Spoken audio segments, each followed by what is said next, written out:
Around 1 in 3 people don't attend their cervical screening appointments. 2 women die every day from cervical cancer, and yet it's one of the most easily prevented cancers. We need to talk about why some people don't attend cervical screenings due to trauma and what we can do about it.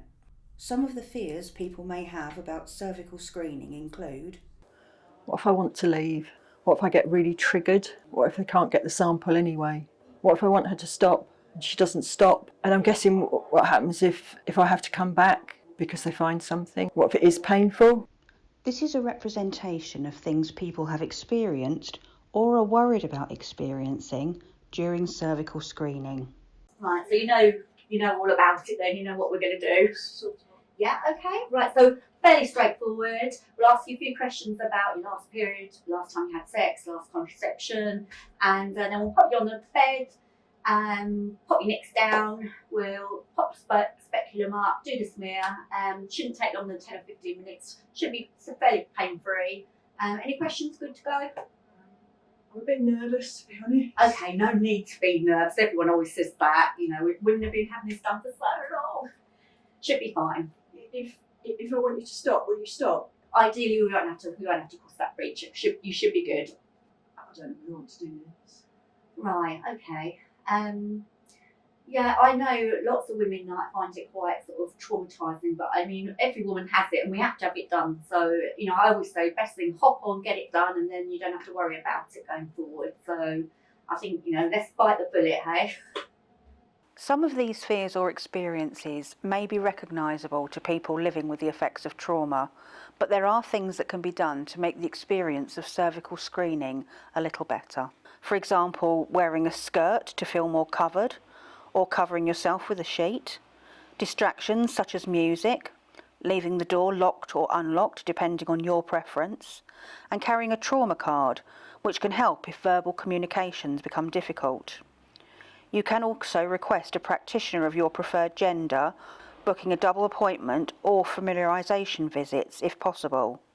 Practitioners can help by talking you through the equipment they are going to use and why.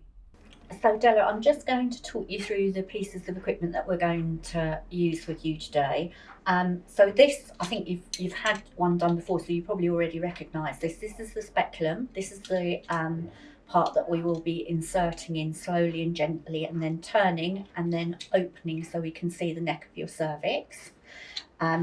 This is the little brush that we use to take a sample of the cells, and as you can see, it's actually quite soft.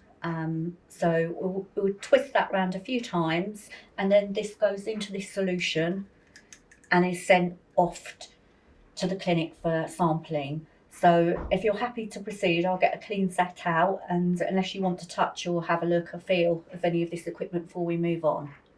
How does it feel to have a cervical screening when there is extra consideration of your trauma? Feeling more in control, being a part of the process.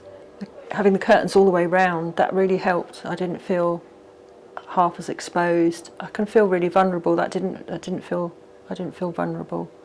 I didn't have anyone with me, but knowing that I could have brought a friend was really helpful. It wasn't painful, but that was explained to me. Everything was explained. I felt as though it was for me, and my nurse took the time. I didn't feel rushed, and I didn't feel patronised. So for practitioners, think a little bit about the layout of your room, whether or not the person is facing the door, might feel more comfortable with the bed turned round, the screening, and the space that they have to move around. Ask your patient to tell you how the environment can be made better to suit their needs. Also, don't forget there are a group of patients who maybe are transitioning from female to male, and these too have a cervix and will need treatment, and you may need to accommodate their specific needs as well. We know that cervical screenings may still be difficult and triggering, but we hope this video can help you to make an informed choice about attending.